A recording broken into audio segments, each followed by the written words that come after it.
ating channel na isa-shot. So ngayong araw na ito magpapaalam tayo sa isang pinaka-paborito nating cultivar. Pero hindi ko naman sila isa-sold out kasi uubusin, i-phase out dito sa growing area. Titira tayo ng isang mother plant. So ang mawawala ngayon, itong pinakamaganda. Ayan, nakita nyo to. Ang gusto ko sana, ito yung mabili. Pero ito yung napili niya. So siyempre i-recommend natin palagi pagka mother plant yung pinag-uusapan, yung pinakamaganda. Kaya sabi ko sa kanya, kahit alin dyan sir, no? Pwede niyong kunin or bilhin, since for sale naman talaga to. Pero ang pinapangarap ko mabili niya sana itong pinakamalaki, no? Kaya lang sabi ko, tinanong niya ako, ano ba dyan yung sa tingin mo sir pinakamaganda? Sabi ko parehas naman kung maganda, parehas naman malaki yung trap size. Actually sabi ko mas mahaba yung petiole na ito. Pero kung sa pagiging itsurang healthy, mas mukhang healthy itong nasa kaliwa. Sabi ko parehas naman sila ng trap size, pero parang mas malaki pa nga trap size nito kung nasa kaliwa. Pero ito mas mahaba yung petiole, pero yung kulay niya kasi tsaka yung itsura ng petiole niya may irregularities kasi ito ayan yung new petiole. Tsaka ayan may mga maraming black na pero minsan good rin yan, indication maraming black na mahaba na yung rhizome, no? Pero sa uli pinili niya pa rin tong left, which is I think smart choice yan dahil ilang buwan lang naman, no? Parang kasing laki na yan ito, no? So mamaya ipapat natin to pagbalik ko galing work kasi papadala ko siya after lunch. Tapos may nag-inquire sa atin ng Krebs Red. Hindi ko alam kung tutuloy, pero hopefully makakuha siya kasi ang plano ko ibigay sa kanya rin yan. Siyempre yung pinakamalaki. So ito sa dalawang pinagpipilian ko.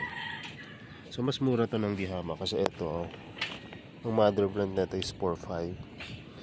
Itong Krebs Red Microdent. Yung maliliit 1,750 na yung mga ganito yung mga sizes. Ito yung malaki na nga ito kumpara dun sa mga inot ko noong nakaraan. Mabilis kasi lumaki ito lalo na sa indoor. Sa outdoor tingnan nyo naman, siya yung pinakamalaki sa red dito. So ganun na lang kadaling alagaan, pero yung ganda niya hindi pang ordinaryo, which is maganda talaga.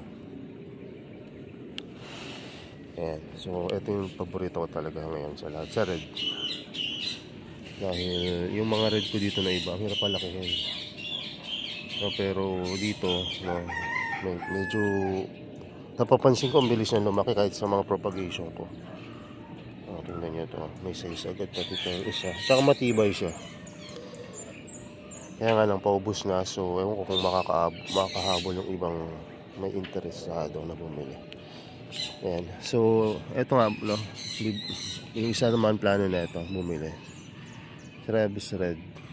Ayan. So marami naman tayong Krebs Red dyan, kaya hindi ako nag-aalala nga na kung bibili siya ngayon or hindi, makakuha pa rin naman siya in the future. Tapos balak rin niya bumili na Akai Rio F5. So ito yung mother plant, pero binili niya yung mga pour out natin na hindi mother plant. So dahil nga dalawa naman ang kukunin niya, plano kong ilagay itong medium size niya. Ito rin mabilis na itong lalaki dahil yung mga pour out natin dati halos ganito lang yung size niya. Ito malaki-laki na to. So anyway, ito yung lagay ng mga halaman natin ngayon dito. At mukhang effective naman yung paggamit natin ng Sphagnum and Perlite na mataas ang perlite kahit sa mga Venus flytrap. So ito, isang lumalaki rin ng gusto itong Princess of Negros natin.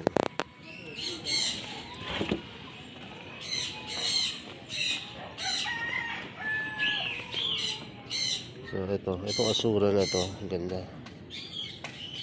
Lalaki rin itong asura, pero syempre nabili ko ito na hindi naman ganun kalaki. Kaya it will take time talaga bago lumaki. Pero mabilis rin itong i-propagate. Ewan ko ba,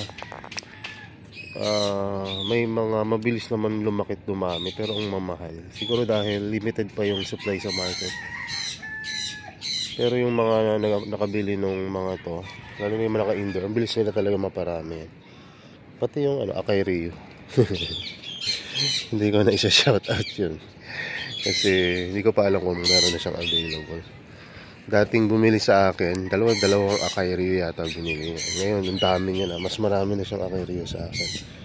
Dahil naka-grow light siya. Mabilis kasing palaki ng mga carnivorous plant at paramihan sa grow light. Dahil, syempre, favorable yung condition at yung humidity control. Pero ganoon pa man, no? Kung sa maintenance lang, no? Mas low maintenance dito sa yung cost ng maintenance ay mababa dito sa outdoor. Ayan. So ngayon, makita ko dito, pakain ako ng ibon at gusto ko rin i-check yung mga plants dito dahil magpo-pollinate tayo ng mga plants, ay mga flowers. Kasi kagabi nag-pollinate ako pero medyo tamad method lang yung ginamit ko. Kumuha ako ng pollen na nakalagay pa dun sa strand nung pollen. Tapos ginampi ko lang dun. I think hindi ganun ka-effective pala talaga yan. Tandis siguro maka-develop or maka-isip tayo ng ibang paraan para, kasi pag tinanggal mo na yung pollen doon sa mismong pinagkakapitan niya, hindi na yan magpuproduce pa or magde-develop yung mga dating, kung may mga hindi pa ready pollen, hindi na yun mahihinog. So kasi makukuha mo na, mapipitas mo na. Kaya sa tingin ko, hindi rin advisable yung ginawa ko na yun, no, lalo na kung konti lang yung pollen na available mo. Anyway, ito yung update ng ibang mga halaman natin dito. Ayan. So yung mga hindi natin, pinabayaan nating mag-flower, medyo hindi siya ganun kabilis lumaki, pero at least buhay. Ayan. Pero yung mga hindi natin hinayaang mag-flower, very vigorous na mga lumaki. Ayan yung advantage pagka hindi mo pinagbulaklak. Pero ayayin nyo na. Hindi naman natin yan pinagsisisihan na ipag-flower natin dahil pinapollinate na nga natin, diba? Ano kaya yung cultivar to? I-check ko na lang dun sa natin. Document naman lahat na. B52, etong B52. Ayan. So, yung label na ito, saan kaya napunta? May naglarong bata na naman dito. Ito ulit sa page, kilala ko ito. Ito, GJ Andromeda. Ito, tingnan natin sa so ito pala, isa sa mga paborito kong area dito sa Gawin. Itong Helianthera. Kasi ang bilis nilang lumaki. At hindi rin sila naapektuhan masyado ng repotting natin. At mas nagustuhan nila. Nawala yung mga algae na inaalala ko lagi. At hindi na lumala, kundi paunti-unting nawawala yung algae. So, ayan.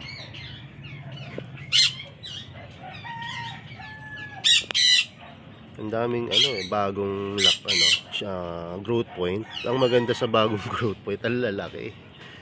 Kaya makikita nyo, hindi na siya yung parang reverse cone shape na yung itsura. Kasi dati parang pyramid yung itsura niya na yung shape. Pagka tumutubo sila, laging yung malaki yung nasa gitna. Ngayon kakaiba, kung saan ang gagaling yung malalaking growth point. Ang iniisip ko, isa sa mga pwedeng dahilan nun, dahil marami na siyang multiple plants na siya sa isang halaman.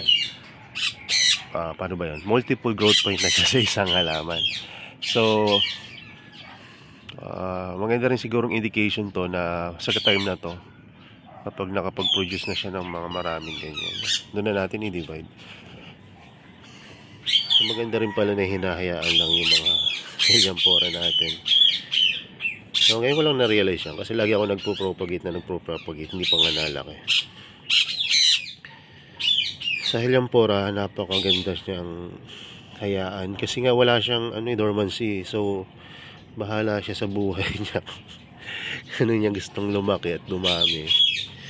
Hindi mo na, kung mga low maintenance ba, once alam mo ng alagaan, nung umpisa, sabi ko, napaka high maintenance, delicate naman ito. Pero ngayon ko na naisip, dahil nga wala siyang dormancy, madali siyang alagaan. So madali pa sa Venus flytrap. Kailangan mo lang talaga ibigay yung tamang condition ng pag-aalaga. Ayan, tatlo na yung ano na ito, picture. Diba? Dati dalawa lang, yung tatlo na.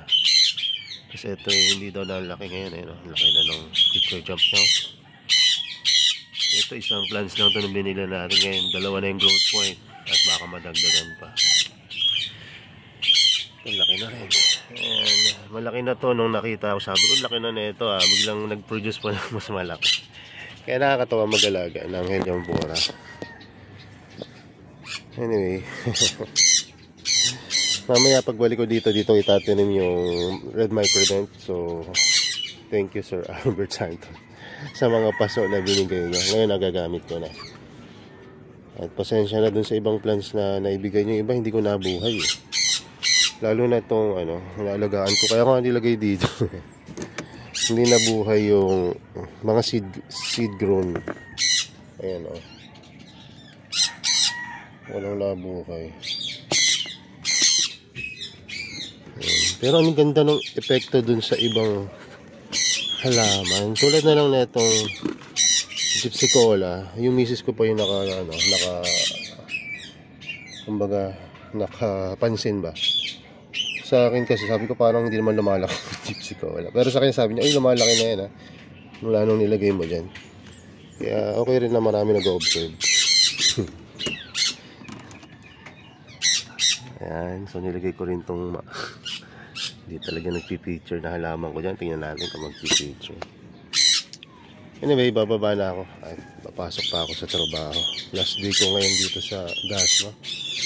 At maghihintay na naman tayo ng bagong racket kung saan tayo may babato. Pero merong mga training ngayon sa Bureau of Plant Industry, no? Kung meron kayong time na i-access nyo yung page nila sa Facebook, or i-check nyo pala, i-access to, i-check nyo para makita nyo yung mga training. Pwede rin pala kayo mag-request ng training doon kung sakaling interested kayo. Like yung isang kaibigan ko, nag-request siya. Alam niyo kung anong request niya? Tissue culture. At may average or maximum number of trainees silang hintayin. Tapos sa kanila kayong bibigyan ng training tungkol doon. Maganda yung kanilang mga programa doon. Dahil hindi naman tayo lahat ikakayanan magbayad ng malaking halaga para sa training ng tissue culture. Pero kung i-sponsoran ng BPI or ibang government agencies na nag-o-offer ng free training patungkol sa agriculture, although hindi naman tungkol sa ornamental plants yung ituturo, pero same lang rin naman yon, same principle na may mga ibang pagbabago lang. Ito mas maganda nga sa tingin ko yun na ayun yung gamitin. Kasi kung mag-uumpisa sa kasi yun mga fruit bearing trees yung tissue culture, kung mas madaling gawin yun para sa ornamental plants like carnivorous plants na Venus flytrap, matututo ka mag tissue culture. Tapos pagka na-improve mo na yung skill mo sa tissue culture, hindi paunti-unti kang mag tissue culture ng mas mahihirap na halaman. Kaya yun nga maganda, no? Kung yung mga nagtitraining dyan ng sa tissue culture, maganda siguro kung ang gawin yung mas madadali mo ng mga species ng plant, no? Isa kasi tulad ko, excited ako matutong tissue culture pero sa Venus flytrap ng dati. Pero dahil ang hirap maalagaan ng Venus flytrap sa labas, di ba? Paano pa kayo tissue culture? So kaya ayun, no? Maganda siguro yung process ba ng learning, yung dahan-dahan yung bigay. Kasi may mga slow learner tulad ko. Ayan, so baba na tayo. So yun lang muna. Malilate na ako sa trabaho. Last day na, late pa. So yun lang muna. God bless sa inyo. And bye bye. So yan, pabalik na tayo galing sa racket natin sa Dasma. Last day namin ngayon, kaya medyo natagalan ako. So nagbayad na yung bumili ng Red Microdent at ng Kafensis. Tapos binigyan ko siya ng free na Sanjus.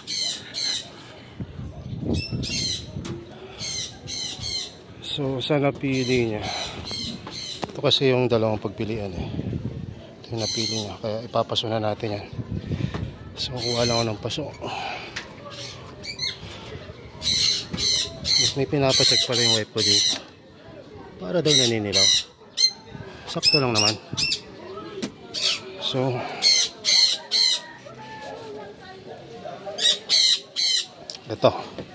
ito yung paglalagay natin ng Red Microdent. Ganda ng paso na to. Sana all. Actually gusto ko rin bumili ng marami ganito. Paglalagay ng mga for collection and backup ng mga plants natin. Maganda po to. Nakakaya kasi na ito yung paglagay natin. Kasi kanyang binili ay medyo may kamahalan. Isang piraso ay 4-5. Tapos bumili rin siya ng Sanjus na worth 500 yung Kafensis. So ilagay natin sa ganito. Kafensis, tatlo nga pa ng Sanjus yun. Dalawang free, isang binili. Dalawang free kasi meron pa siyang isang biniling BFT. So kaya babawiin na lang natin sa pagandahan ng dapat. So ito yung gagamitin natin.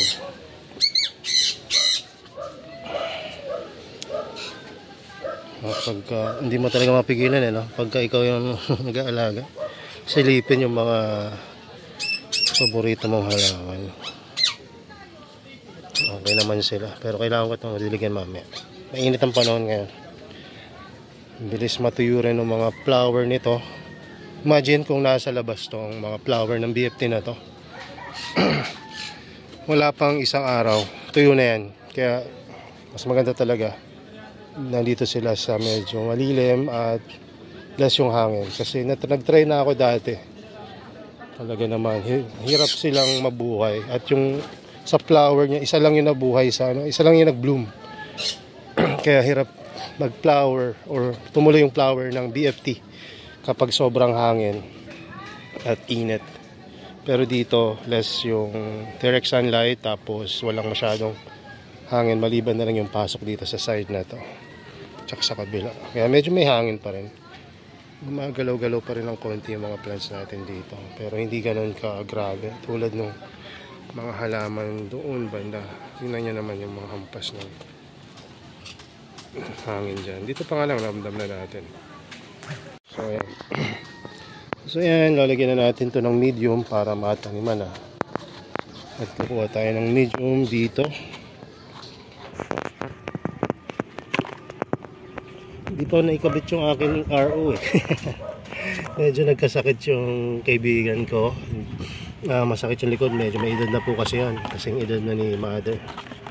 Or mas matanda pa sa nanay. Kaya, kumbaga kuya lang yung tawag ko sa kanya, pero medyo may edad na siya, kaya hirap na siyang kumilos. So ito yung lalagyan natin ng Red Microdent. So hindi ko masyadong pupunuin kasi yung medium ng Red Microdent isasama ko na dito para hindi ko magalaw yung root system at vigorous talaga niyang ma-receive. Tapos yung mga iba, ayan, lalagyan ko na lang ng ID. May mga extra tag naman ako doon, sasama ko na rin. Itong kakaiba, no? Bihira ako makapagpadala ng halaman na yung magpipick up ay 4 wheels. Samantalang iilan lang to, diba? Isang BFT nga lang eh. Tapos Sanjus na yung iba. Gusto niya daw ay nakakotse yung kanyang halaman dahil takot or ayaw niya yung alog ng motorcycle. sakto naman. Kung tulad nito napakamahal nung BFT tapos i-motor mo lang, parang hindi practical, di ba? Although kaya naman niya mabuhay ng kahit na nasa motor, pero syempre hindi naman natin pwedeng hindian yun, babayaran naman niya yung delivery fee. So ibig sabihin po, ito pong apat na to ang magpipick up na ito mamaya, kotse, sedan, nasa Lalamove. Umabot ng 700, around 700 yung kanyang bill mula dito sa Cavite hanggang Manila. Quezon yata po yan ang factory na yan na pagdideliveran. So hindi ko na sabihin kung sino at taga saan siya, dahil syempre confidential yan. Pero sakto rin yung pagbili niya dahil napakaganda ng halaman na yan. Minsan akala natin talagang walang nabili ng mga plants natin, pero may mga right kasi buyer talaga dyan. Kung biruin nyo, kung binenta ko to ng sobrang baba at nabili, kung ano na magiging presyo ngayon na itong red microdent sa market, hindi mababa na, since inalagaan natin yung presyo na ito. So makapag-out tayo ng magandang presyo pa rin, diba? Yan. So tanim na natin. Hindi ko na ipapakita yung pagtatanim ko kasi mainit, tapos nakapix dun yung aking holder. Mamaya ako na lang ipapakita sa inyo, one spotted na. Pero ang gagawin ko lang naman dyan, buo kong tatanggalin yung halaman kasama yung medium, kasi tatransfer ko doon para less stress. Ayan, nandito natin.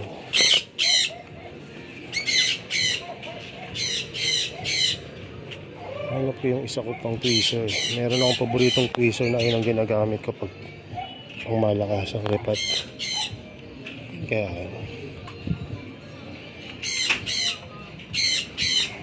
iba sa inyo, alam nyo na yun, diba? Yung nahanap kong tweezer. Medyo malapad-lapad. Kasi yung malapad-lapad na yun, mas madaling i-handle yung mga plants kaysa yung manipis. Ito. Pagka ganito, manipis, ganito yung lapad niya, madaling itong makahawak or maka-anchor dun sa plant kaysa dito. Ayan. So ito mas ma-okay ito. Ano ko lang sa iba, pero ako mas gusto ko ito.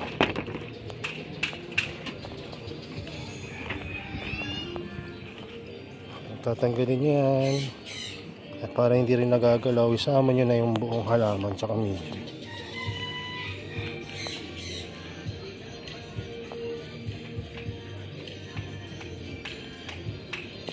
Haba ng root system.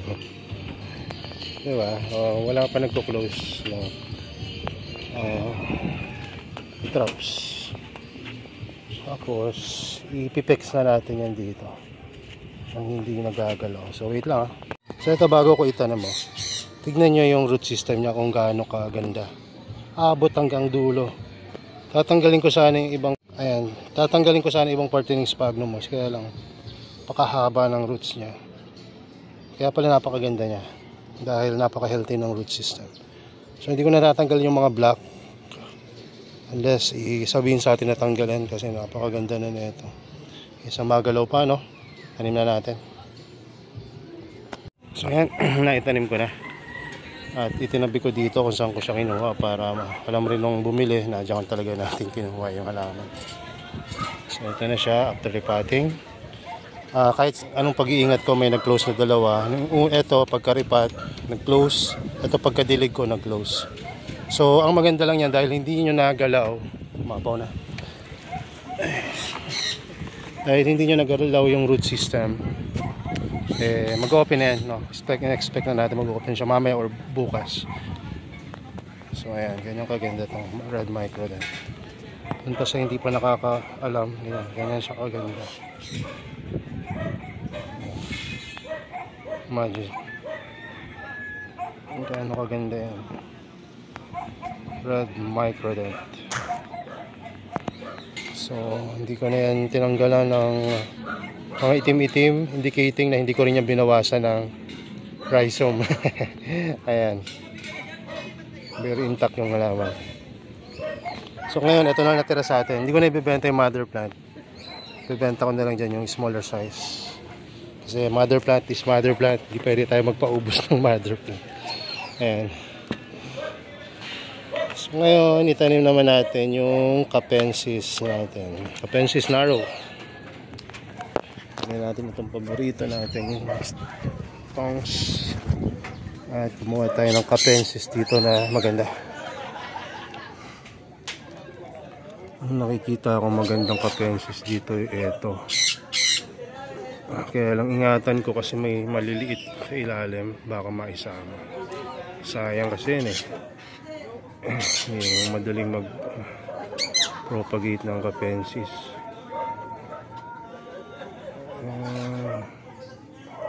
Ayan. Buti walang sumamang. Anong Capensis? Tanim natin. Itong Capensis na to, kabado ako dati. Hindi ako nag-aalaga. Kasi unang Capensis ko na murder ko rin. Pero ngayon, napaparami na natin sila. Kung unang try, napatay mo. Pangalawang try, syempre, alagaan mo na talaga yung mabuti. So, napakalaking bagay talaga ng space dyan na hindi ganun kahangin. Kasi pag hindi ganun kahangin, hindi sila nagagalaw. So, may time sila mag-produce ng roots, growth point, no? So, madali silang dumadami. So, yun yung isa sa mga nakita ko na advantage na kailangan nyo rin tandaan.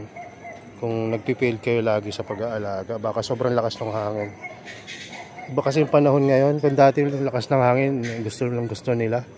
Ngayon yung lakas ng hangin, hindi na maganda yung naging epekto sa halaman. No? So, yun, less hangin, pero may air circulation na enough. Yung hangin na sinasabi ko na hindi maganda sa kanila, yung pag dinaanan sila, halos tumumba yung traps. Ganun. Dito kasi may ganun na hangin sa amin dahil hindi nyo naman napakataas ng lugar. So, konting, ito, halos walang hangin yan, pero kita nyo dyan sa galaw nung cover ng ating growing area.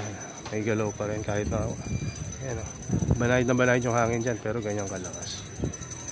Imagine nyo pagka hindi banayad, may mga video tayo dyan na grabe yung hangin. So, itatanim ko muna to.